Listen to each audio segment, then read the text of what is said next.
En la palabra de Dios que vamos a ver en esta mañana, el apóstol Pablo nos habla acerca de una palabra clave para esa unidad. Veamos en 1 Corintios, el capítulo 3.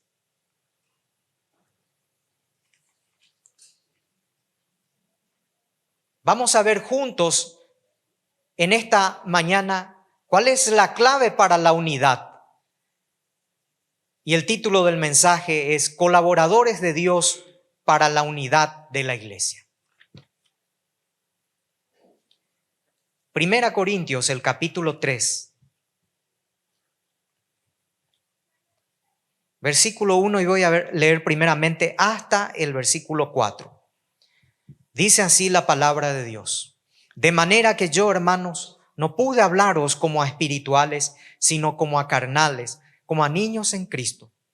Os di a beber leche y no vianda, porque aún no erais capaces, ni sois capaces todavía.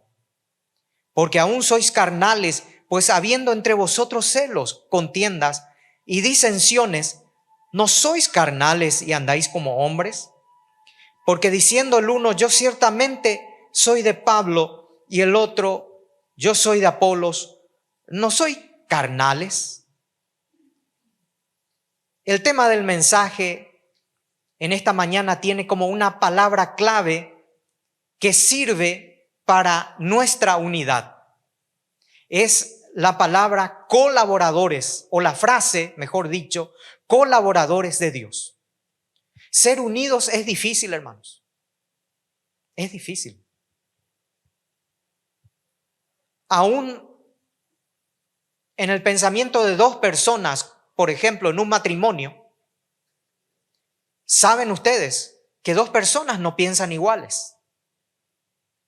Lo sé porque hace 30 años que estoy con Claudia, ¿verdad? Y somos diferentes. Y es imposible hacer que ella piense igual que yo. Y Dios permita nunca piense igual que yo, porque en lo contrario sería todo monótono, ¿verdad? Ella es diferente a mí, yo tampoco puedo pensar tan bien como ella. Los dos somos diferentes. En una familia todos somos diferentes. Los hijos son diferentes. Y es imposible que en una iglesia donde estamos tantos hermanos, seamos todos iguales. Es imposible, hermanos. Pero aún en medio de la diversidad, Dios nos pide la unidad. Jesús, en su última oración por sus discípulos en Juan 17, de una manera magistral, esa oración hay que leerla. En una parte dice, y ora por sus discípulos, dice, que sean uno, en perfecta unidad, así como yo soy uno contigo, dice el Señor. Y ustedes saben la imperfección que tenían sus discípulos. En esta parte el apóstol Pablo nos muestra la clave para ser unidos. Y vamos a ver a través de este pasaje 3 puntos que pueden afectar esta gran verdad de ser colaboradores de Dios, y como consecuencia puede afectar la unidad de la iglesia. En primer lugar, la carnalidad como aspecto negativo para la unidad de la iglesia. Veamos un poquito este punto tan crucial y tan difícil de hablar acerca de la carnalidad como aspecto negativo para la unidad de la iglesia. Pablo dice, de manera que yo, hermanos, no pude hablaros como a espirituales, sino como a carnales, como a niños en Cristo. Pablo está hablando a los hermanos de Corinto, una ciudad portuaria de riqueza material abundante, pero una pobreza espiritual también abundante. Pablo dice, no pude hablaros como a espirituales, sino como a carnales, como a niños en Cristo. Fíjense, hermanos, que Pablo está hablando a creyentes. Está hablando, es como si nos estuviese hablando a ti y a mí. No está hablando a personas del mundo, está hablando a cristianos. Y dice el apóstol Pablo, no pude hablarles como a espirituales, sino como a carnales. Trata a estos hermanos inmaduros todavía como carnales. Unos versículos o un capítulo anterior, específicamente en 1 Corintios 2, 14, Pablo dice o esboza o habla acerca del hombre natural. Y dice, pero el hombre natural no percibe las cosas que son del Espíritu de Dios, porque para él son locura. Y no las puede entender porque se han de discernir espiritualmente. En cambio, el espiritual juzga todas las cosas, pero él no es juzgado de nadie. El apóstol Pablo menciona acá el hombre natural, el hombre espiritual y el hombre carnal. Son tres diferentes clases de personas. Y escuchen bien la diferencia, distingan la diferencia y vamos a mirarnos un poquito en el espejo. El hombre natural es aquel que sigue los pensamientos del mundo, que no conoce a Cristo. Lleva en sí las costumbres del mundo. El hombre espiritual es aquel que se somete a los designios de su Dios y Señor. Y el hombre carnal o el cristiano carnal es aquel que habiendo conocido a Cristo todavía sigue los hábitos de la vieja naturaleza, de aquella naturaleza pecaminosa que algún día prometió dejar, pero que todavía está ahí. El hombre, el cristiano carnal. A ese cristiano carnal el apóstol Pablo le hablaba y le decía, os di a beber leche y no vianda porque aún no erais capaces. Y sois capaces todavía porque todavía son carnales. Esta palabra carnal que viene de carne y del cual proviene también la palabra carnaval, es una palabra que tiene un origen o significado y tiene la siguiente connotación. Es la persona, el hombre o la mujer que está caracterizado por aquellos hábitos mundanales que no ha dejado todavía. O que de repente, habiendo dejado, todavía irrumpen en su vida por algún descuido, por alguna imprudencia o sencillamente por no someterse al Señor. Pablo les dice, les di a beber leche. Utiliza esta ilustración de los bebés que al nacer deben tomar leche. Esa es su alimentación.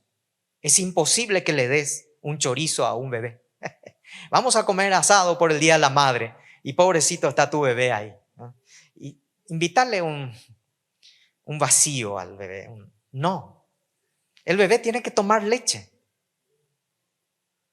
Pablo utiliza esta ilustración diciendo, ustedes que están tanto tiempo, les di a beber leche y no vianda, una comida sólida que ya merecen o que ya deben comer debido a los años que están con el conocimiento de la palabra. ¿Cuál es la evidencia de esa carnalidad? Y acá, hermanos, nuevamente vamos a atender bien lo que dice. Habiendo entre vosotros celos, contiendas y disensiones, ¿no sois carnales y andáis como hombres? Esto es muy actual. Esto lamentablemente está vigente todavía. Y muchas veces la iglesia del Señor debe enfrentar tales situaciones de celos, contiendas y disensiones como fruto de su carnalidad. No pude hablarles como a espirituales, dice la palabra de Dios, sino como a carnales. ¿Por qué? Porque todavía hay celos, hay contiendas, hay disensiones. Mis queridos hermanos, hoy tenemos que preguntarnos, mirarnos a nosotros mismos, todos los que estamos aquí. ¿Cómo soy yo? ¿Cómo eres tú? ¿Eres un hombre natural? ¿Eres un hombre espiritual o eres un hombre carnal? ¿Eres parte de lo que dice el apóstol Pablo acá como evidencia de la carnalidad? Los celos, las contiendas, las disensiones. Fíjense ustedes, hermanos, que este tipo de actitudes han traído vergüenza a la causa del Señor. Ha traído atraso a la obra de Dios.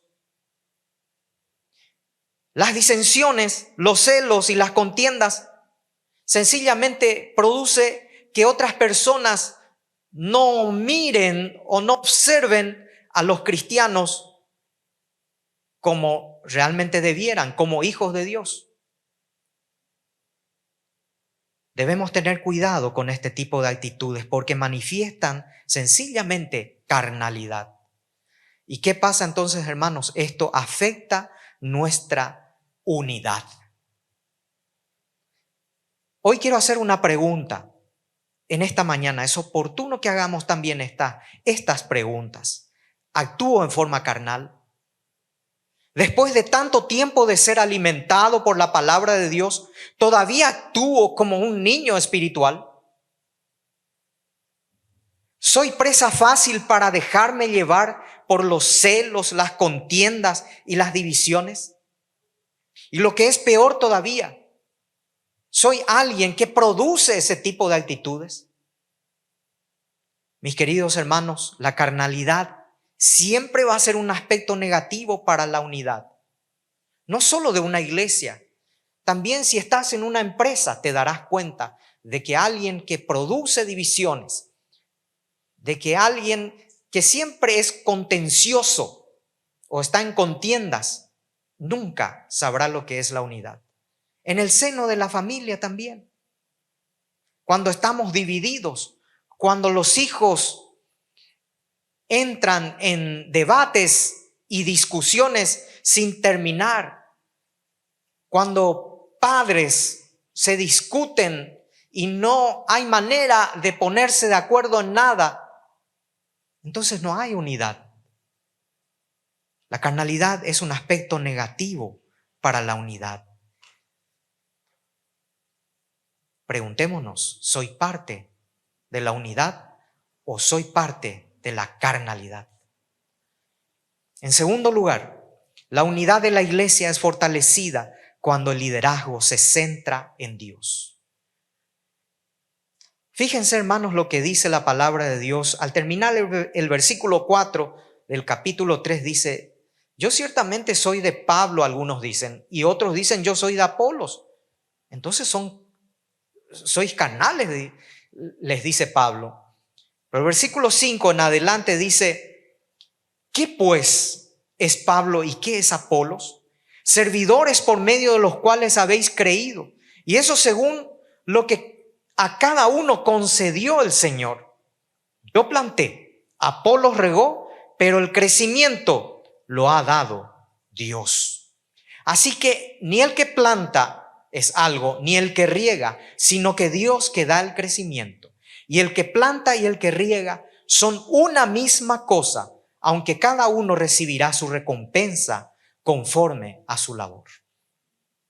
La unidad de la iglesia se fortalece cuando todo se centra en Dios, cuando hay un liderazgo centrado en Dios. El problema con esta iglesia de Corinto, que también viene a ser un problema muy actual, era que algunos decían, no, yo soy de Apolos, que era un hombre muy elocuente en esa época. Y algunos seguían a Apolos. Otros dicen, no, yo soy de Pablo. En un versículo, en un capítulo anterior, dice, yo soy de Cefas o de Pedro. Pablo les dice entonces, ¿qué pues es Pablo y qué es Apolos? Servidores, por medio de los cuales habéis creído. Nosotros somos los canales, decía Pablo. Y eso según que a cada uno le concedió el Señor. Pero dice el apóstol Pablo, yo planté, Apolos regó. Pero fue Dios el que dio el crecimiento. Ni el que planta ni el que riega es algo, sino aquel que da el crecimiento. Unos saben plantar iglesias y tienen ese don que Dios les ha dado de plantar iglesias, de levantar iglesias. Otros tienen el don de regar para que crezca esa iglesia, para mantener en edificación esa iglesia. Pero ambos, tanto el que planta como el que riega,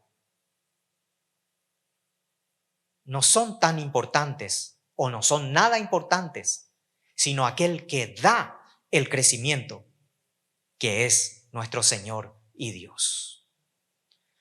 Mis queridos hermanos, tenemos que decir de que hace 63 años unos hermanos plantaron una iglesia aquí. Era una época diferente, eran situaciones diferentes. La situación geográfica, física de Fernando de la Mora era diferente, con menos habitantes tal vez. Era una época de persecución.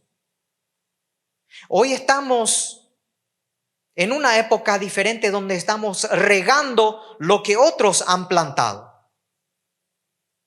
Pero también en ese regadío, en ese trabajo que estamos haciendo de regar, Dios permite que haya entre nosotros diferentes dones. Hay hermanos que saben enseñar y hay que darle su lugar. Hay hermanos que tienen la capacidad de hacer llegar la palabra a través de la enseñanza. Dios les ha dado ese don. Hay hermanos que tienen a flor de piel evangelizar y dan todo por evangelizar. Tienen pasión por las almas perdidas. Dios les ha dado ese don.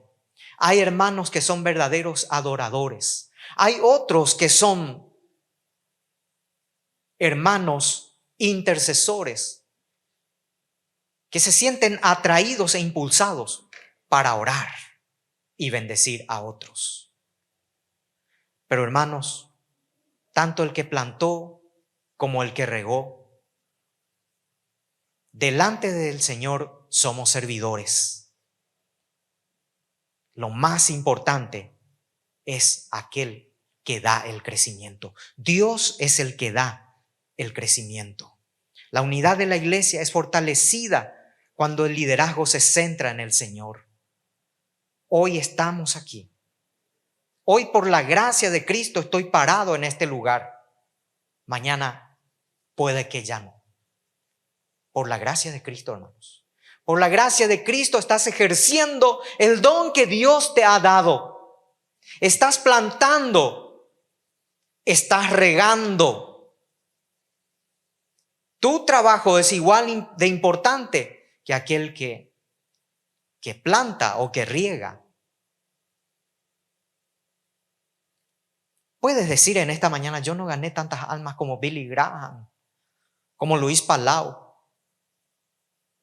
Hermano, Dios no te va a pedir cuentas en vez de Luis Palau ni de Billy Graham. No, te va a pedir cuenta a ti. Y puedes que ganes un alma para Cristo, pero esa alma, como sucedió con Billy Graham y Luis Palau, ellos han sido ganados para el Señor por una persona a quien hoy ni siquiera mencionamos porque no les conocemos. Sin embargo, Dios usó ese fruto. Puede que tú ganes una persona para Cristo, pero nunca sabrás qué fruto ha de llevar para la eternidad. Hermanos, respetemos nuestras diferencias.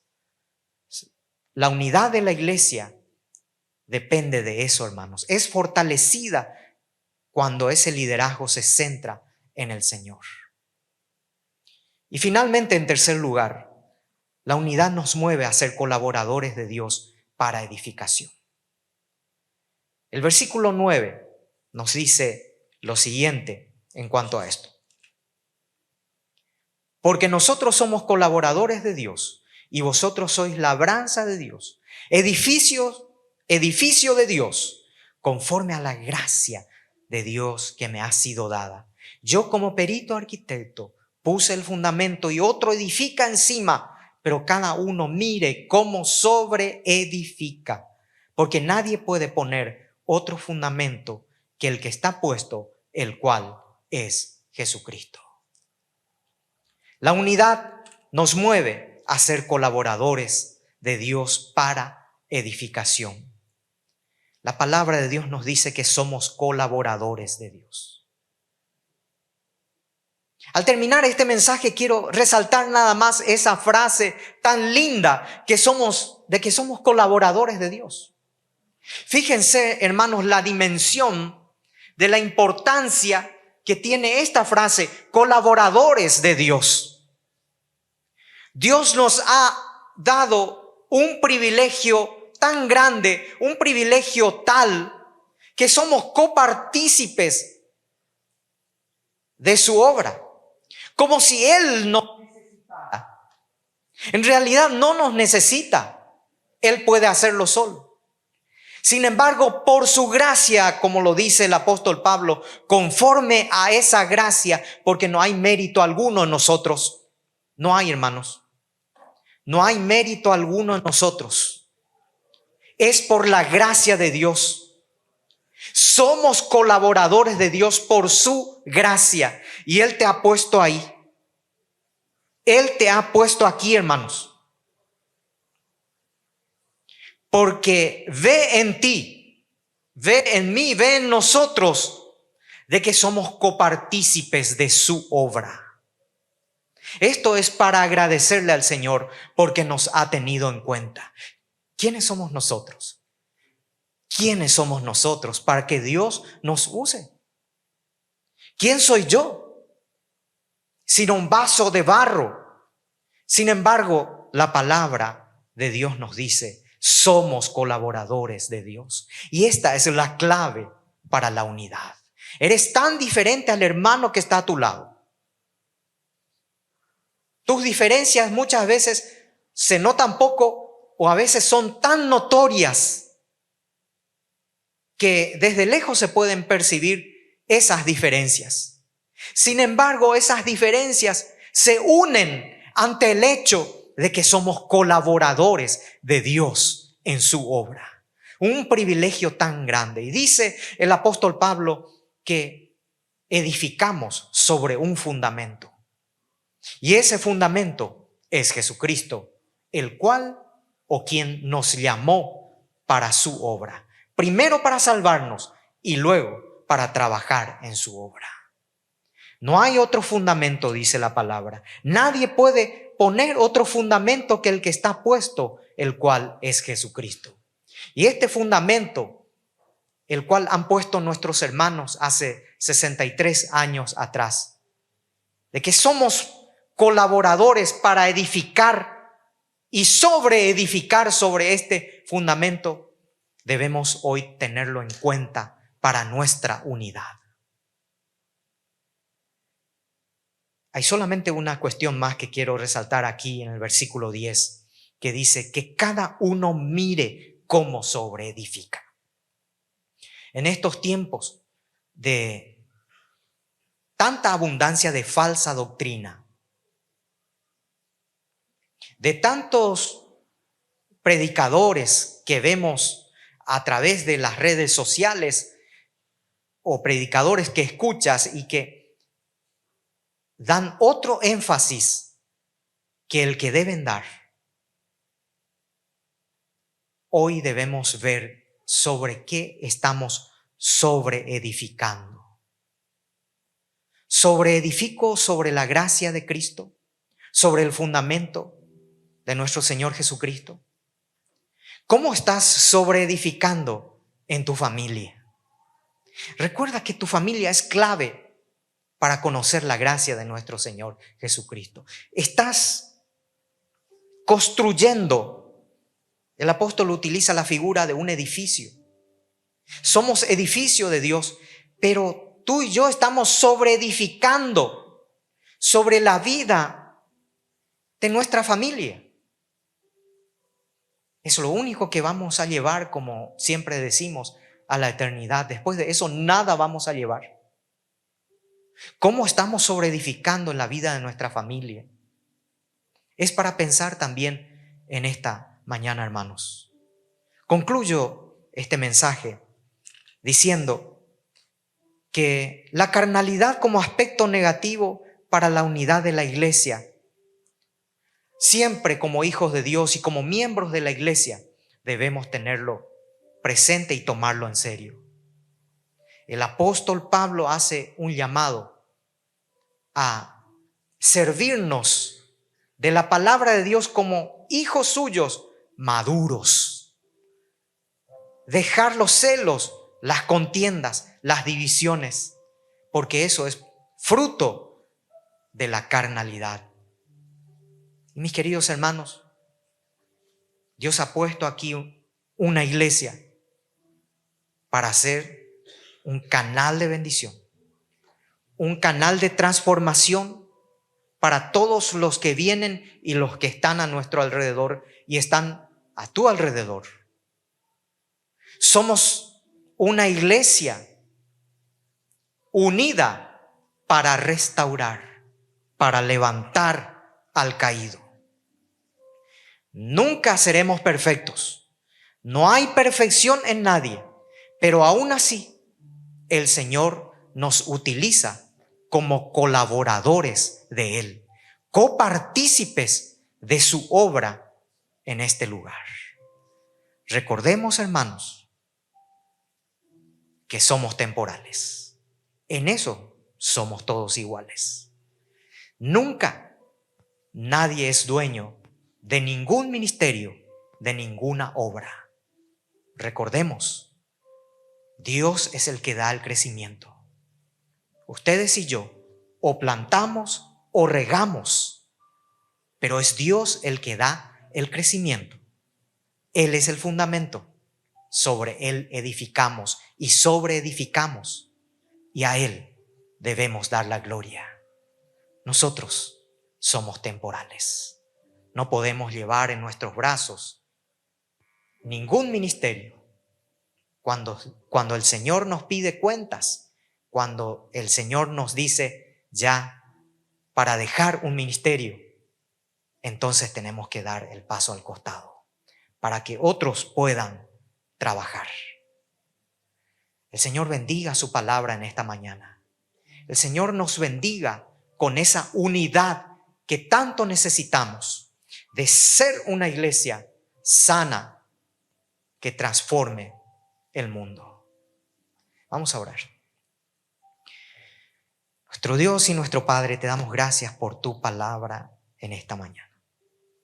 Gracias, Señor, porque tú has puesto hace unos años atrás, hace ya 6 décadas, la visión de plantar una iglesia aquí en Fernando de la Mora. Nosotros somos parte de tu cuerpo en este lugar. Gracias, Padre, porque nos has llamado a ser unidos. Solamente te pedimos a tomar en serio lo que dice tu palabra en esta mañana, ser colaboradores tuyos en este lugar. Gracias por ese gran privilegio que nos has dado de ser copartícipes de tu obra, de tu reino en este lugar. Bendice tu iglesia y ayúdanos, enséñanos a ser hijos tuyos, maduros, unidos, dejando de lado la carnalidad y siendo hombres y mujeres, hijos tuyos, espirituales que busquen tu reino. Gracias, mis hermanos. tú les bendigas, Señor, en su diario vivir y en el don que tú les has dado para trabajar en tu obra. En el nombre de Jesús te oramos.